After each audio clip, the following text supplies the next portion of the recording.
Moving from conceptual fractions, working with concrete objects or drawings or drawing pictures of fraction problems, to fractions with only procedures and rules is a big leap. It's one we need to take very carefully, and it's one that we need to watch over so that we're ready to back up whenever we need to. As we move to procedures and fractions, we need to make sure that conceptual learning is not left behind. It needs to be there for students. They need to be able to see what the problem means. We want to make sure when working with procedures that students can look at the digits, look at the fractions, look at the symbols, the signs, and they can see what the problem is asking them, and that they're also able to explain their thinking. Even when I work with my students on procedures with fractions, I still ask them to draw pictures some of the time. So for example, if they were adding fractions and they saw this problem, I would ask them to show me what that problem looks like. So I would say, draw, there's 1/5, we're adding 3 more fifths, my answer is 4/5. I want them to be able to do the drawing and to explain their drawing to me aloud. In this particular problem, I would ask them to show me 3/8, and adding a 4th would mean I'm thinking of my drawing in fourths. So I'm going to add this piece here, and my answer is 5/8. I want them to be able to see it. When we get to procedures, they could look at the problem and they could say, well, my pieces are the same size, so it's like adding apples and apples. I'm adding fifths, so I can just add however many I have. 1/5 and 3/5 means I'm going to have 4/5. When they look at this problem, however, I would hope that they would say, my pieces are not the same size. So I cannot add these using procedures and rules until my pieces are the same. So what I'm going to do is I'm going to make my pieces the same size. I'm going to take my 1/4 times 2/2 to get 2/8, because then I will have 8ths here and 8ths here. What I've really done by doing this is I've cut my fourths in half and I have twice as many pieces. So I've made my pieces match, just like I did in my picture. Now that my pieces are the same size, I can just add them. 3 apples and 2 apples is 5 apples. So 3/8 and 2/8 is 5/8. We always want students to be able to relate what they're doing back to conceptual understanding. The same thing is true in subtraction. I would want my students to be able to first draw me a picture. So here are 5/8. 1, 2, 3, 4, 5. And what is the problem asking me? It's asking me to take away 3. 1, 2, 3. What am I left with? 2/8. So just like 5 oranges take away 3 oranges is 2 oranges, 5/8 take away 3/8 is 2/8, because the pieces are all the same size. In this particular problem, I would ask my students to draw 5/6. 1, 2, 3, 4, 5. In this problem, however, the pieces are not the same size. The problem is asking me to take away 2/3 of the whole. So I have to be able to picture what my whole would look like in thirds. There would be 1/3, there would be another third, and there would be another third. And it's asking me to take away 2/3 from the 5/6 that I started with. So I'll take away this one, I'll take away this one, and I'm left with only this one piece, which is 1 piece out of 6. Now when I move to procedures, I again want my students to be able to explain their thinking aloud. So for example, they would look at this problem and they would say, okay, my pieces are already the same size, so I can just take away the pieces that I have. I start with 5, I take away 3, that leaves me 2. My answer is 2/8, because 8ths is just the name of the pieces. It's what I started with, like apples or oranges. In this problem, I would hope that my students would look at this and say, but my pieces aren't the same size. I need to make them match.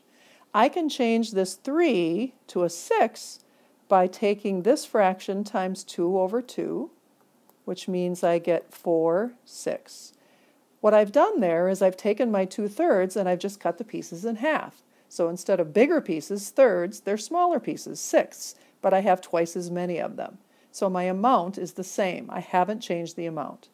Now that my piece sizes match, I can say 5 pieces, take away 4 pieces is 1/6. And this matches what I did here in my drawing. We want students to be thinking about the meaning of the math, even when they're using the procedures that are more efficient for them. In multiplication, we want to make sure again that students understand what the problem is asking of them. So in this first problem, I would have my students draw again 5/8. So we would have 5/8, 1, 2, 3, 4, 5. And the problem is asking us to take that 5/8 1/4 times. That means 1/4 of it. Now, this is a little tricky. If I look at my picture, I see 4 pieces right here. So it would be very easy to take 1/4 of that bigger piece. I could say I'm going to take this piece.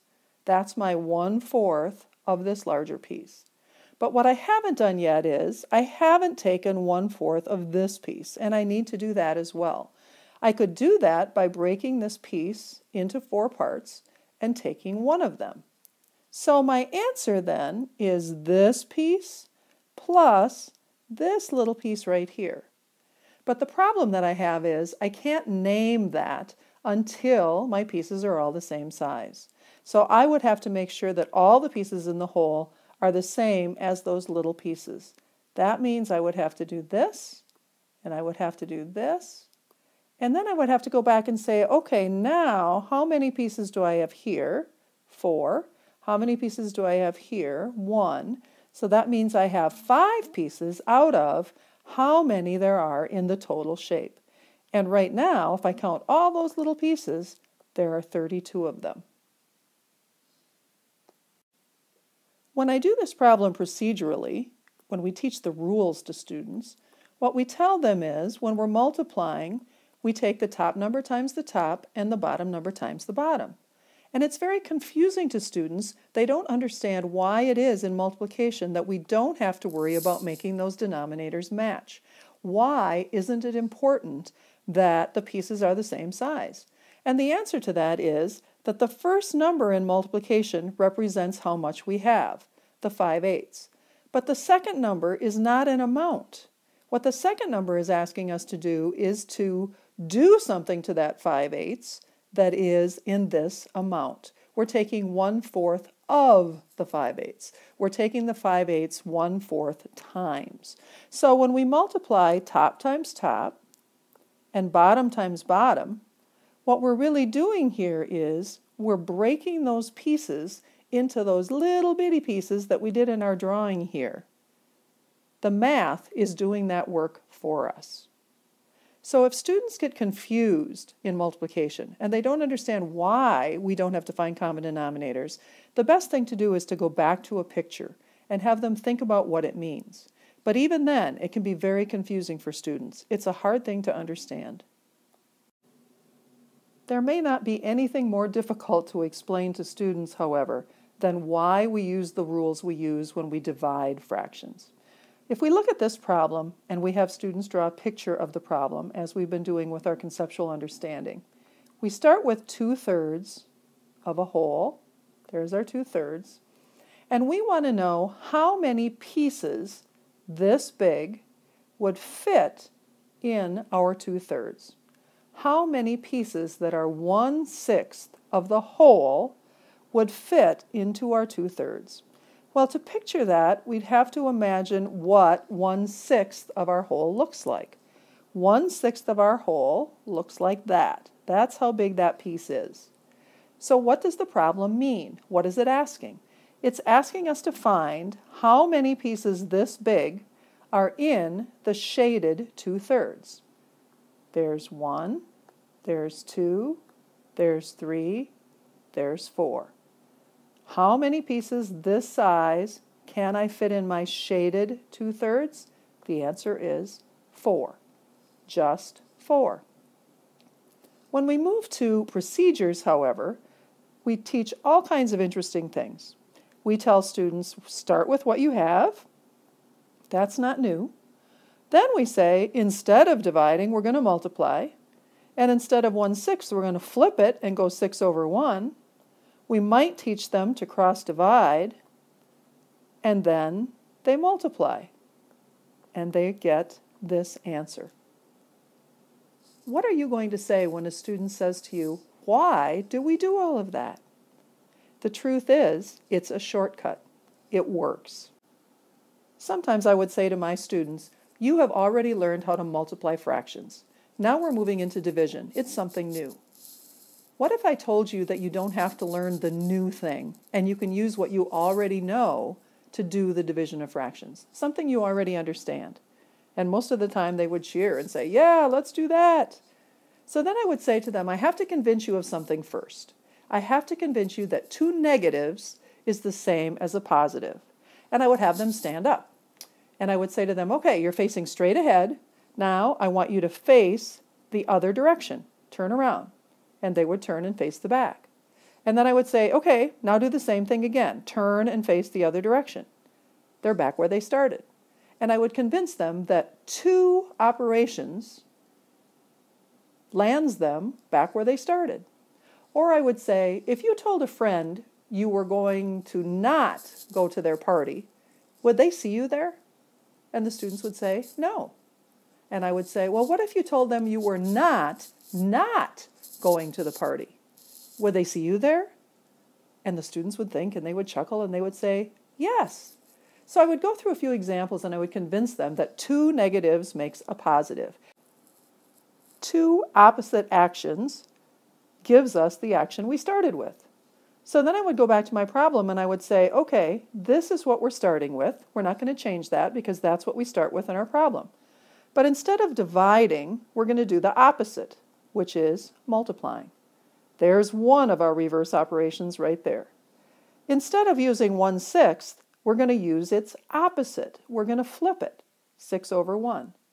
There's our second inverse operation. So we've made 2 opposite actions here, which means if we use them both, that these 2 actions are going to be exactly the same as these 2. And rather than learning how to divide, you get to multiply. What do you think? Students would laugh and cheer, and they would think that that was a great idea. Of course, that's just rules. It's very abstract, and it's hard for students to understand. So we always want them to be able to go back to that picture, that visual, so they can see what division looks like. They can see what the problem means.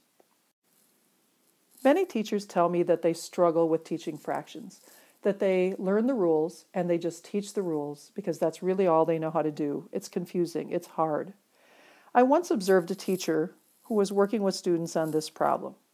And what he told the students was they were supposed to make improper fractions and then subtract. So here's what students were thinking.